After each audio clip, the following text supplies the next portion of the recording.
Would you be able to tell me what a medical herbalist and natural fertility person does? What is that? Yeah, that is a big question, right? Yeah. So I work in women's health as a naturopath, and ultimately, I work in lifestyle medicine. I think that that's probably the best way to pitch it. I think there's a lot of preconceived ideas about what a naturopath does, and a lot of people think that that's kind of all woo woo and it's not evidence based. But as a clinician and someone who's working with patients like every day, I spend a lot of my time looking at research articles, um, listening to keynote speakers, attending seminars with some of like the top people in the world who work in women's health. And so, yeah, it very much is evidence-based. I had to do a Bachelor of Natural Medicine to acquire those skills. I then had to get registered. You have to uphold continued professional development points. You're accountable to a body. And so, what tools do I have in my toolkit, I guess, in terms of what I do every day? I always use a food first approach. So, that means that I use nutrition and Which is, I by have the way, everything. as someone who's spent a lot of time stalking your Instagram, there's some pretty delicious things on there. My friend Shannon and I was like, oh my God, this looks amazing. Like, Yeah, I mean, I think my Instagram, there's not a lot on there because I've had kids recently, right? And so, fine, fine. um, yeah, but food is a passion of mine, and that is also for my children too. So food first approach, because you can't supplement your way out of a really poor diet, to be honest. And then we also look at other lifestyle factors that, I think that medicine is catching up with the need for exercise, the need for like green space. And I think that's really important, our connection with nature. Um, I have my plant allies, my herbal medicine, and I think also that's a way of like reconnecting us back to nature as well, which I really love. Mm. Um, what else do we do as a naturopath? Yeah, that's kind of all encompassing. I think the main thing that I would say is you look at the whole person, and we know that there's this mind body connection, there's nutrition that plays an element, there's stress, there's exercise, there's the environment, there's epigenetics, there's chemicals that we're exposed to. So we kind of look at all of those factors and see how some of those could be playing into your health. Hmm. And just out of curiosity, is there kind of like one, this is, of course, give me the listicle version. Is there a food or a plant or anything that is like your ultimate? Like, I know for a while everyone was like, turmeric, it's turmeric, or a spice, or it's like, for you in your life at the moment, is there something you're kind of geeking out about, or you're just like so obsessed with and you wish that every person was taking?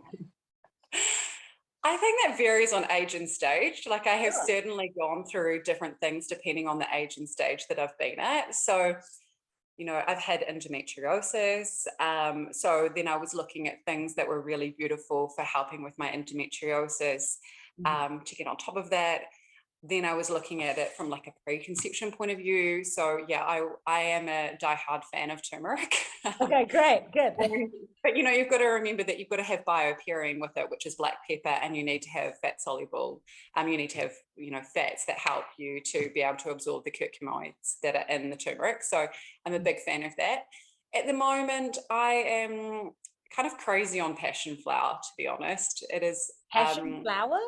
passion flower. Yeah, it's a herbal medicine. It's actually been used um, in comparison, like they've done studies comparing it with some antidepressants and anti-anxiety medication, and it has come out.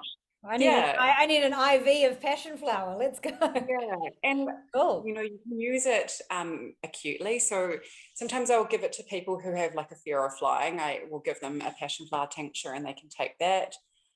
Pre-operatively, there's actually some really good research on using it as a pre-op because it doesn't interfere with the anesthetic. Of course, you've got to do this with a trained herbalist. Don't just go out and take it. And yeah, but I love passion flower because it also works on the hypothalamus pituitary adrenal axis. And I have two young children. I'm managing a practice. Life is pretty busy for me. And I just feel like we all need a little bit of extra support with just calming the nervous system down. And I find it's really important to make sure that if I want regulated children, the only way that that's going to happen is by being regulated myself.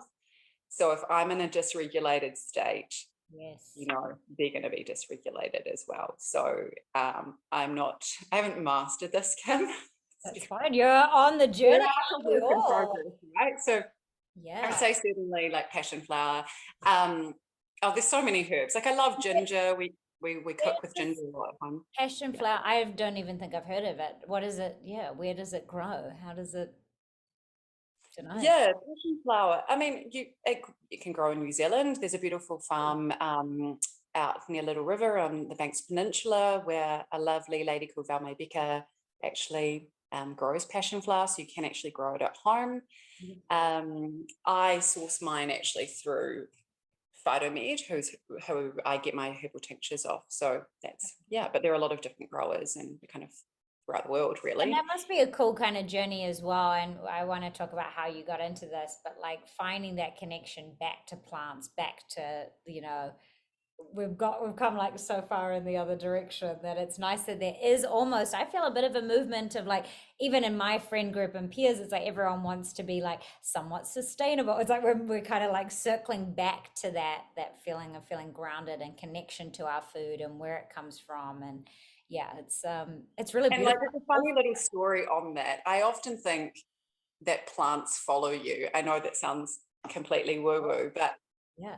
I had this time in my life that You don't have to worry. really, I've spoken to an alien on this podcast, so we're good. We like, do I had all this time sorts. in my life when nettle was just forever prolific. Like it was just Okay. everywhere, no matter what house I went to, nettle turned up as a weed. Like it was in my backyard. I moved house. We ended up with this influx of nettle plants. And I was having all these problems with like histamines and skin. And also I think it was before I was pregnant. And it's a really beautiful nutritive herb. It's high in iron. And I just think, oh my gosh, my body really needed it. And to be honest, in the last few years, I haven't seen it anywhere, but something else will crop up. Like rosemary is one that's coming up at the moment that I see a lot. And that really helps with brain cognition, to be honest. And hey ho, like I'm starting to edge towards perimenopause. So I'm sure that there are elements that I need to That's work on with that. Yeah. that's kind of a, I like the, okay, so if you're listening to this and you're like, gee, I've seen a lot of lavender, or gee, I've seen a Yeah. lot of this, like take note, people. The plants are Take trying note, to get in your life. Like, yeah. please. If you're open Find to their it, way right? in. Okay, so there are a couple of specific things I want to talk about and talk about your journey as well. I've got a whole list, but one of the real things for me personally that I wanted to sort of pick your brain about, and I'm not too ashamed to admit it, is that I am someone who experiences a lot of candida overgrowth, a lot of thrush. It's like the very first thing that seems to happen to me when I get overwhelmed. I'm on the risk of burnout. It's the way my body kind of presents. And I was watching some of your stories and I was like, oh, this is so interesting. I am doing medicating the problem from the outside in, like getting the creams, the whatever. Um, I've tried the oral pill and it goes away for a time, but as soon as I wear togs for longer than like, 5 hours or I get run down, bam. And I'm kind of Yeah. wearing it as a badge now. Like I joke about it with everybody and my friends, and it's like, oh, itchy fanny again, oh, great, awesome, fantastic. Yeah.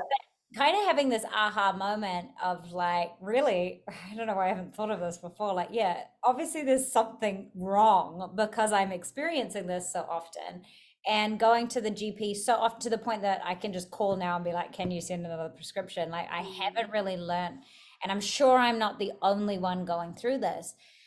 So it's a symptom of potentially, based on your stories, like bad gut health. I mean, I'm not asking you to diagnose me, but I'm just saying, No, like, sure.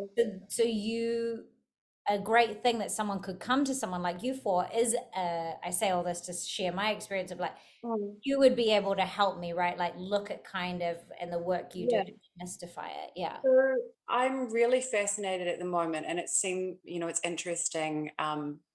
clinically, I'm seeing a lot of people with thrush and bacterial vaginosis. Like this has just been an influx of people, and I don't know, is it just They're following you around as well? Me, us in yeah, the middle. exactly. Yeah. So this often happens, like in clinic, I'll just start seeing a whole lot of people for a particular condition. It's like, oh, Yeah. you're the endo go-to, or you're the, yeah. Yeah. So I'm really, really interested in the vaginal microbiome because I think that there hasn't been a lot of talk about that. You know, we've learned a lot about the gut. I mean, it's And embarrassing, right? Like, look at my face. I'm red flush. Even though, like, I'm oh, happy to talk about it, there's still something no, inherently like, oh, I I don't know, want to and have an people feel quite unhealthy fanny. shameful about, you know, talking about your vagina and talking about the microbiota and your vagina. I mean, we'll get back onto this question, Kim, but I think it's quite funny because I don't hear from my sister. She lives in the UK. I Yeah. haven't heard from my sister in like months, like probably about 6 months. And after I did a little post, she just sent me this text and it said, "Loved your chat on the vagina." Like that was all that it said. Hi, sister. And Great. I was like, Yeah. "Hi, Em, lovely to see you." But yeah, thanks for, yeah, just shows you that that Yeah. was intriguing. Anyway, I want you getting to back to talk the about it. question. So the vaginal microbiome is incredibly interesting, and it is influenced often by hormones. So we know that the vagina microbiome can change throughout the life, like the different life stages. So we know that pre-puberty, there are a different set of hormones that are occurring at that point. We know during pregnancy that this can also become a time where these conditions can kind of proliferate. And we also know perimenopause, in menopause, there's changes with the vaginal microbiome that occur as well. It also changes throughout the menstrual cycle. So what you can find is, and this is just for your listeners and for yourself, is that you can end up when you're like charting it, which is what I often get people to do, is to take a symptom diary. And you'll see that there's this charting of, depending on what species is active, whether that's like, whether we're looking at fungal or bacterial, you can actually start to see that there are changes that occur. So you might find in the follicular phase that actually symptoms are well under control for some people. And as you move into the luteal phase, that they have an influx of symptoms. Likewise, that could swap around depending on what bacteria you've got there. So that's kind of like my number one step for people, is take note of what's happening with your cycle. And when you're noticing your symptoms. So that's what I get people to do, because then we can look at, are there certain hormones that are slightly out of check that we need to address? And as you've talked about, like stress can then impact on hormones as well. So that's another big thing, is like looking at your stress and how does stress impact on your cycle, and how does stress impact of those symptoms as well. You definitely need to go back and look at the whole gut, like the whole body, the whole ecology of the body. You can do vaginal microbiome testing, which I'm using more in clinic, because it can show you a really detailed approach as to exactly what's happening. But sometimes you just have to go back and do a really good case take with people and find out like what else has been occurring with them. Maybe they have IBS, maybe they have IBD, maybe they're on certain medications, maybe they're on the Mirena, maybe they're on the copper IUD. You know, I'm seeing more cases of that with people who are on those types of contraceptives, which makes sense when they go back to talking about hormones and the impact that it has. I have to say, like, it's probably a bit of rundown, a bit like the cocktail for me would be lack of sleep, you know, an onset of insomnia, um, medicating with sugar and Yeah. carbs as a way to like stay up if I'm like, well, we've got to keep going, Gotta as I get know a done. lot Gotta of get stuff done. women Yeah. and men too, but I know a lot of mothers too. It's like, well, we've got to, no time to be Yeah. sick, got to keep going. And that seems to be a bit of a cocktail, and with traveling quite a lot, changes in things.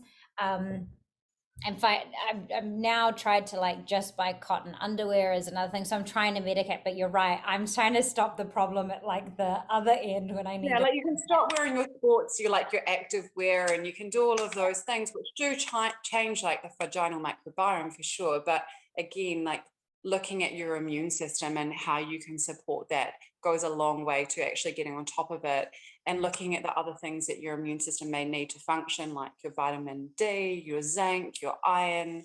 But again, looking at the gut, I mean, I really like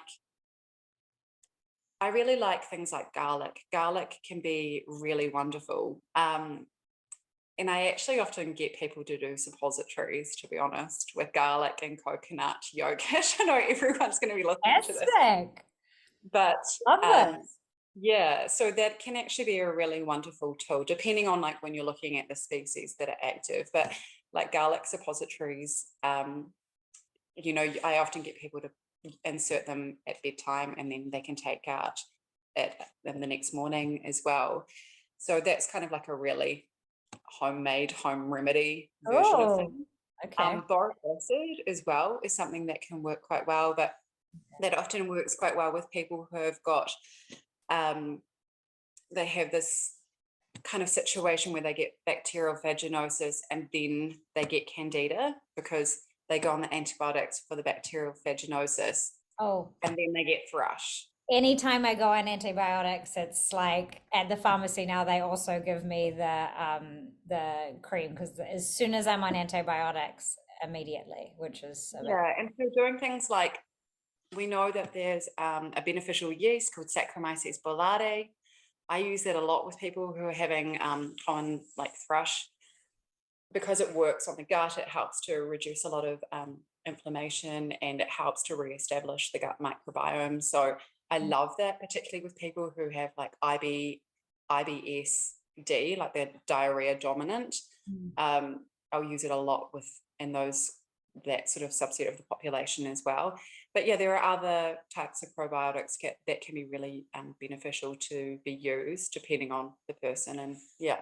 And just on the probiotics, because I have noticed a difference from taking one that I'm flaring up a lot less. But I also noticed when I came off it that it was an immediate. Is a probiotic something that, in your opinion, and again, this is everyone's individual and take this or leave it, but is it something that you should be on all the time, or are you trying, or is it also a band-aid? Yeah, well, in some ways it can be a band-aid.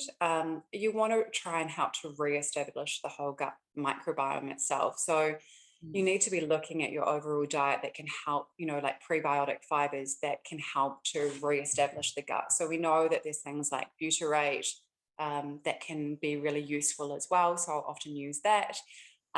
There's certain fibers like hydrolyzed guar gum, which is a prebiotic fiber.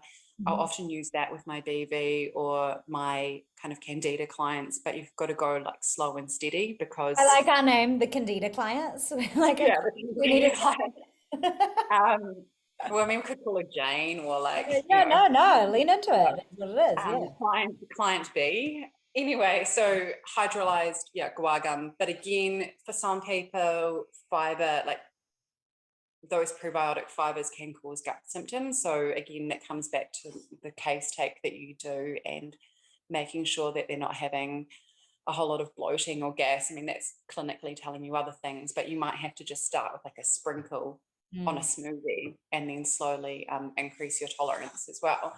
But, you know, there's lots of beautiful antimicrobial and antifungal herbs. Like we've talked about garlic. I love thyme. I also love certain types of mushrooms because it's looking at like the whole body again, looking at like Kim as the individual, what's happening with your life, your adaptation to stress, your immune response, you know, helping to look after and support your immune system. So yeah, case by case basis, but as much as I can kind of Yeah, provide. it just seems like I'm so stoked that one that myself and our listeners have you kind of in their zeitgeist at the moment, but also it just seems so everyone I know at the moment has like hormonal acne around here. Like everyone who's trying to get healthier seems to be kind of presenting these same symptoms that like this kind of hormonal acne.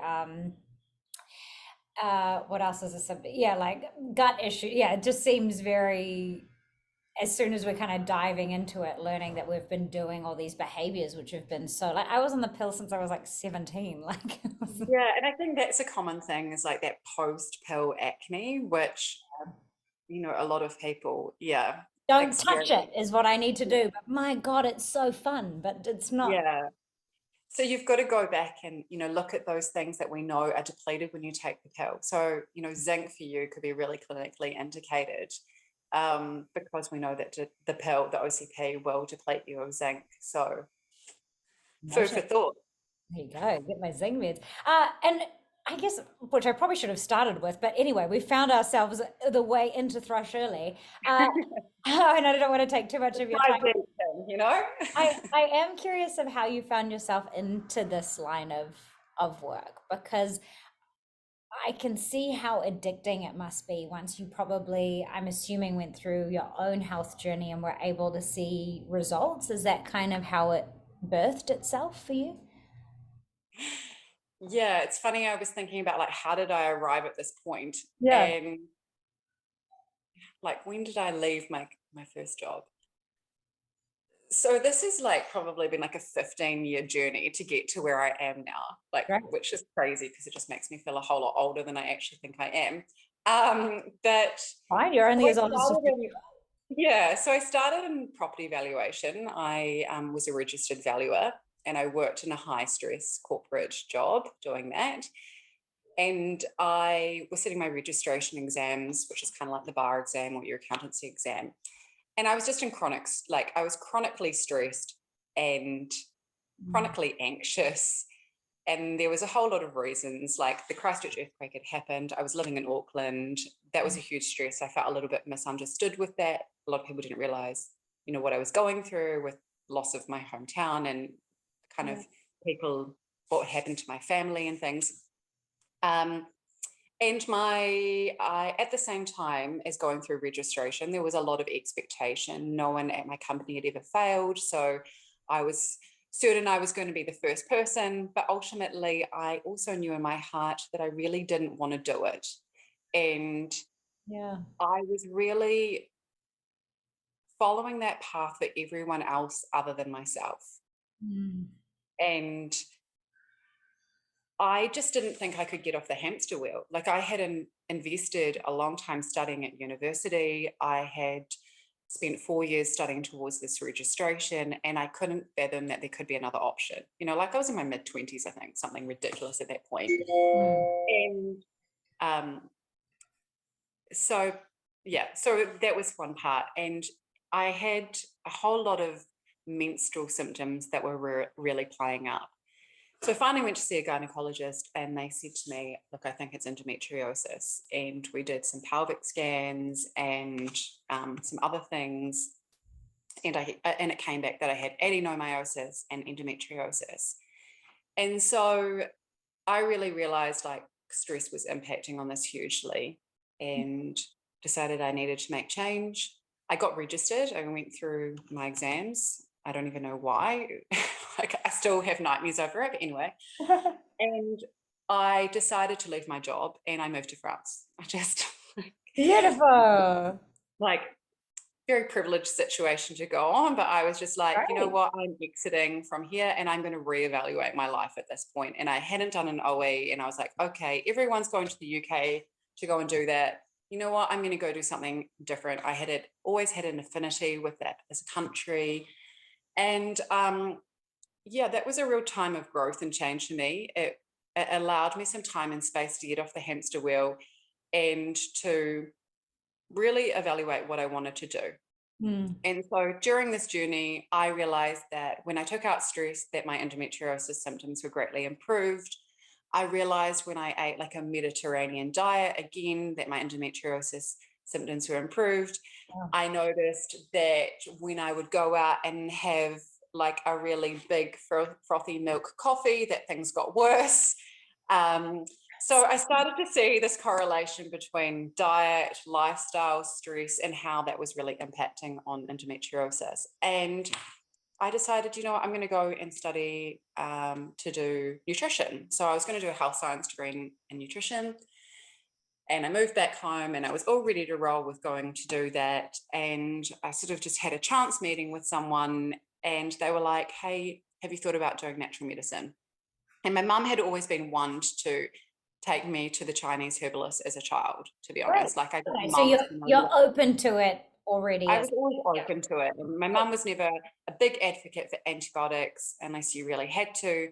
Mhm. And so that was kind of in like the background. It wasn't completely new to me, but it was definitely a pivot. But Mhm. again, I think I was just really like, yeah, why wouldn't I do that? That aligns so beautifully with my values. I feel like I can reach women on a different level rather than just using nutrition. And to be honest, I enrolled and turned up to class and I was like, here we go. I don't know exactly what I'm going to learn, but I'm just really fully trusting my Awesome. instincts that this is the right path for me. Perfect. And I never looked back. Like, Mhm. occasionally I would go, oh my gosh, this is where I would be in my career if I continued on that path. But I just love it. Like, I just, Yeah. when you go to work every day and you're excited about like learning something new and sharing that with people, and I just feel really privileged that I get to help women with like quite complex conditions that I often will work, alongside the gynecologist or their obstetrician or their endocrinologist and really support them throughout that journey. And I just feel so lucky that that's actually what I do for a job. Yeah, Kind of I mean, that full-time must feel so nice when you're, especially, I imagine the biggest reward would probably be people sort of on a fertility journey or something. You know what I mean? Like that must be because there's a real result, Yeah, you know. you see the benefit of that at the end of it, Yeah, right? Like it's that must so be cool a when pretty rewarding space. yeah, and I also look at my own journey and think, wow, like if I had not gone down this path, I wonder, would I have had my own babies? Yeah, wow. Um, and so actually if that's the only thing I achieved from doing like changing my careers, like I'm forever grateful that I have got two beautiful tiny wee boys. And but yeah, I mean, certainly when you get to meet, like you actually get to meet the offspring or the child, Yeah. and you're like, this is so cool that I facilitated that. Like, and also, not just for those that were struggling with fertility, but I think also for those who consciously wanted to have a better pregnancy, have a better postpartum period, Mm, or who knew that there were certain levers that you can pull throughout that preconception phase that will dictate like what genes can potentially get turned on and off. And I think that is a really empowering and amazing thing, because what is more important than like investing in your health to help to determine like what will happen later with their own health? Like for as a mother, like I find that that is really powerful. mm. So yeah. I imagine it's also a space that's ever evolving because whilst all of us humans are unique and in some ways probably quite similar, I'm sure each case must be like an exciting project for you too. Yeah, and you always have to go back to the humanness of someone, because you can look at all the research and then you have to look at the person and go, can they actually action all of these things? I think particularly with Yeah. fertility, like there's so much pressure I find on women around fertility, particularly if there is subfertility and they're struggling with that. Mm. Um, they get given this huge things to do list of to cut out all the BPAs and the phthalates and like get rid of all your makeup.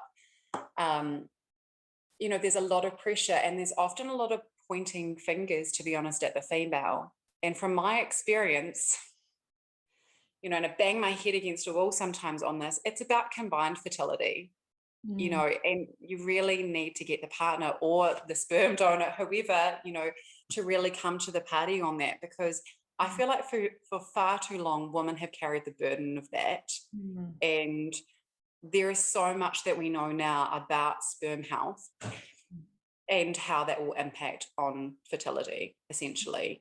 And so what we do know is that the egg chooses the sperm, which is really fascinating, and Great. that it is the egg's job to then mop up any damage that's gone wrong with the sperm. So if we actually have better quality sperm, there's less work that egg has to do. And so, yeah, that is kind of really a key message, a key take home message that, Yeah, I feel as like, a little take home message, because I'm sure I know we speak about women in this space. I'm sure there are many men who also use the services of someone.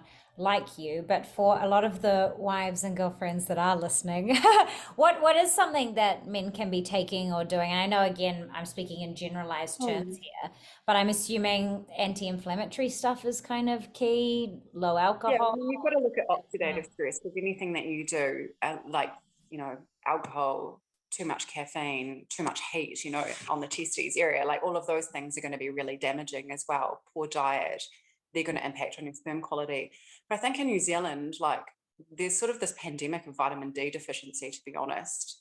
And more often than not, when I actually test people's vitamin D levels, like when I'm working with my fertility cases, they're often suboptimal, like they're low. They're not even just on the lower end of normal, they're actually low.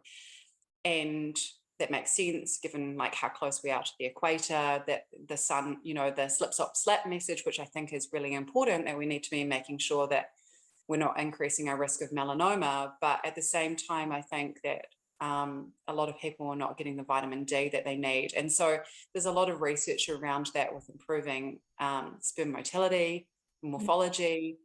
We also know that that can greatly increase IVF outcomes. We also know that having good vitamin D levels will increase like live birth, pregnancy outcomes as well. Well, So vitamin D is a huge thing, I think, and that does that need to on come both from the sides. sun, or are you a pro supplement person as well in that respect, or from foods? It's in some foods, isn't it? It's in some foods, yeah, like oily fish and your eggs, and if you have your mushrooms and you give them a little sun bath for a while, that can help you to, Oh, I didn't know yeah, that. Okay, so yeah, put sun the your mushrooms, mushrooms, everyone.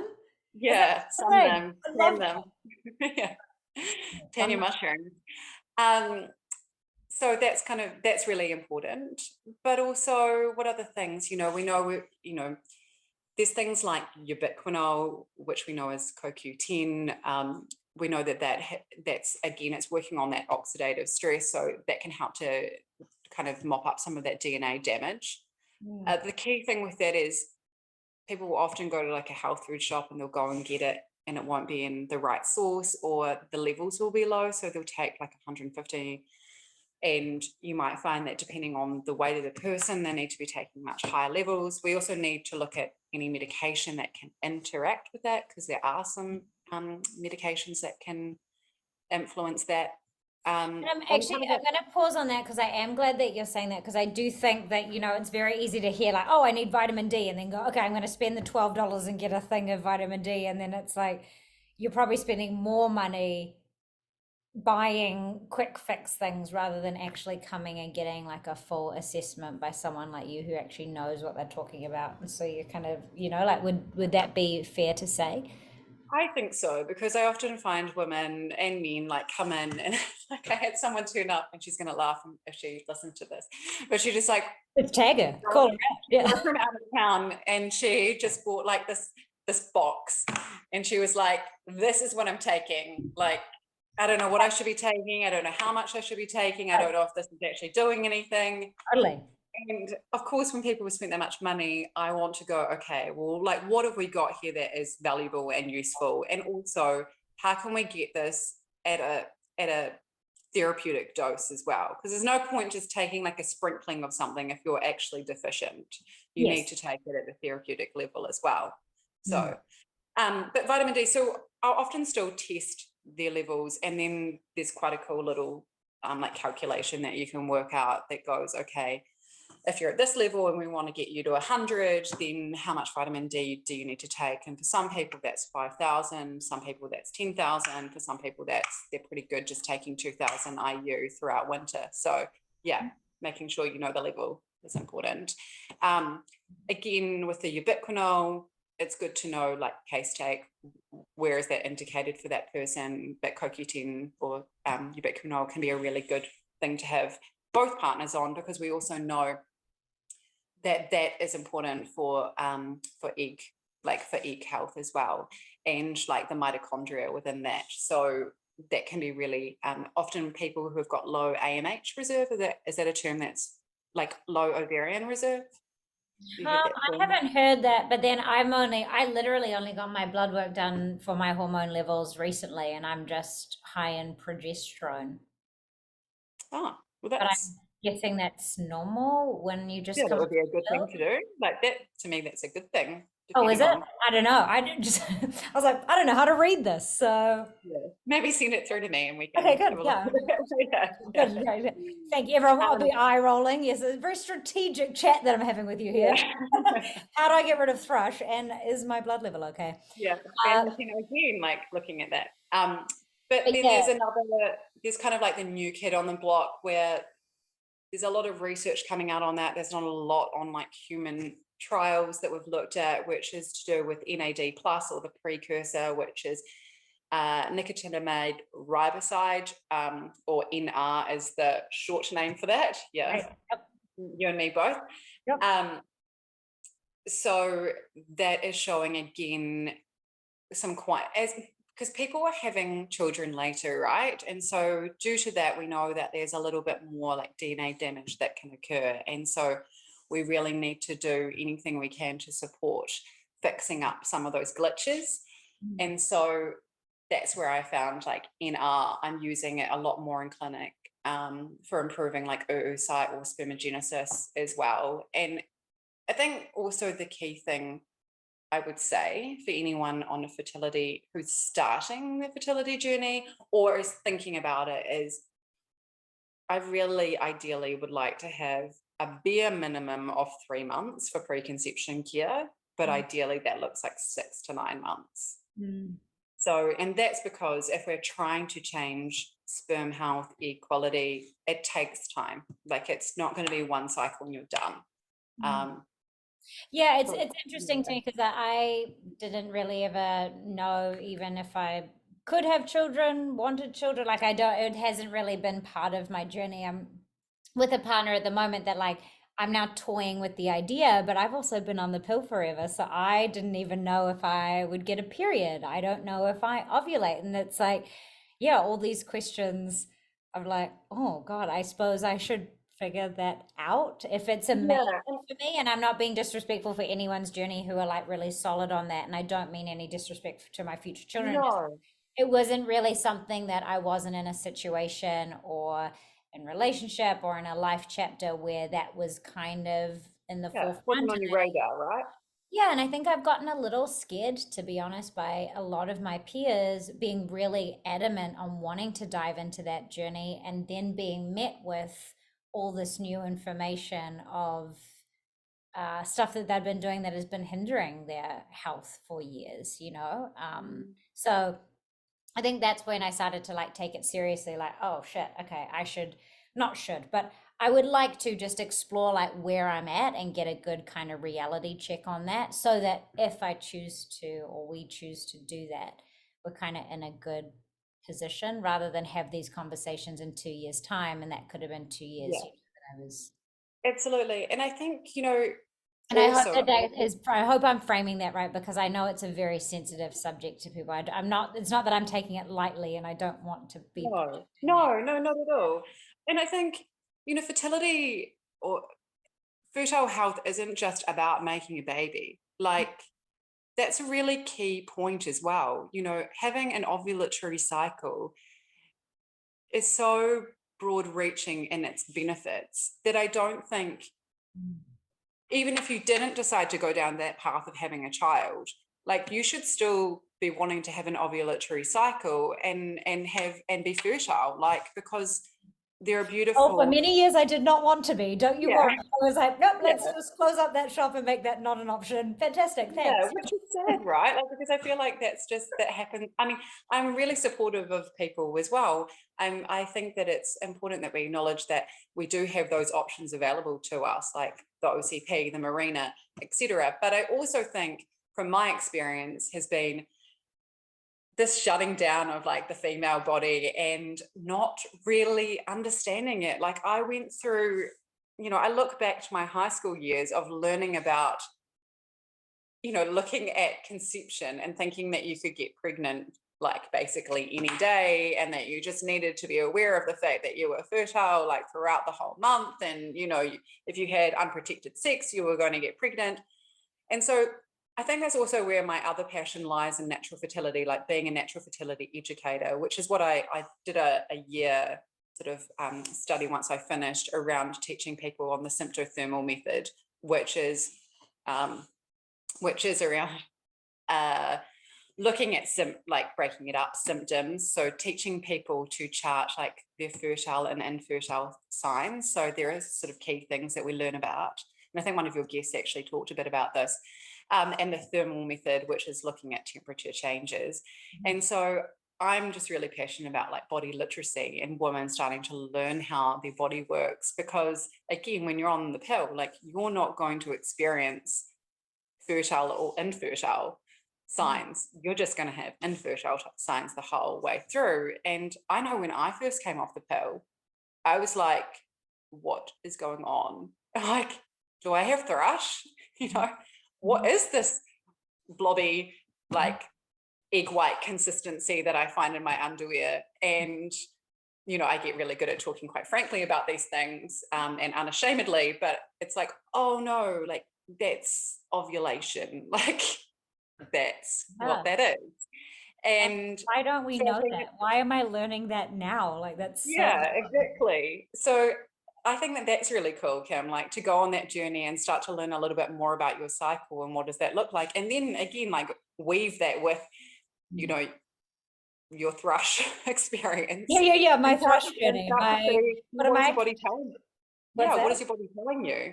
Yeah, well, that's what's cool. And I think that's it. Like, you know, a lot of my depression and anxiety and like busy lady syndrome has all been a way to like mask and not feel a lot, like feel a lot in my work, but I don't, you know, I medicate with sugar to the point that I have an accountability because it's just, yeah, I'm doing all these things that I couldn't tell you. If I had an upset tummy, which I do a lot of the time, you know, like, what have you eaten? I'm like, good Lord knows, spin the wheel, a bit of everything. Like, I don't know. Like, so I think that's what I'm learning. Like, this listen to my body thing is a really new, ashamedly, a very new thing for me who's in my 30s now of like, oh my God, like, yeah, it's been screaming at me, and I'm like, nope, shut up, we're going. Like, it's, yeah, I Yeah. haven't given myself that grace.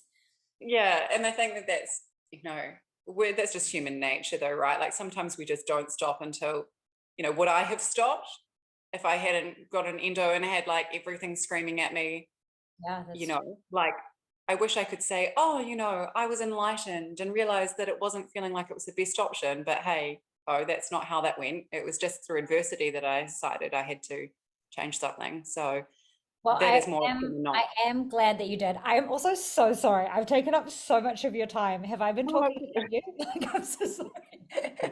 Um, I will love and leave you, but I do like to ask people what their brain looks like because you seem so hyper intelligent and caring and empathetic. Do you have a vision or a picture of what it looks like up there? Gosh. My brain, what does it look like? Is it a I garden? think it looks busy at times, to be honest with you, Kim. Yeah, I think I have a busy brain, and that looks like there's lots of things coming out from it at various moments. Oh, Can you still hear me? yes. Oh, I Um, dropped you for a second, but I heard you various moments. Yes, I got you. yeah. So my brain, yeah, I think it is very busy. There's a lot going on. There's lots of branches that go off from my brain, I would say. But I am doing my best to create deep roots in my brain and to try my best to work on being a bit more grounded at times. So, Love that. That's beautiful tree brain. I love it. yeah. Hey, thank you so much for your time. I'm so grateful.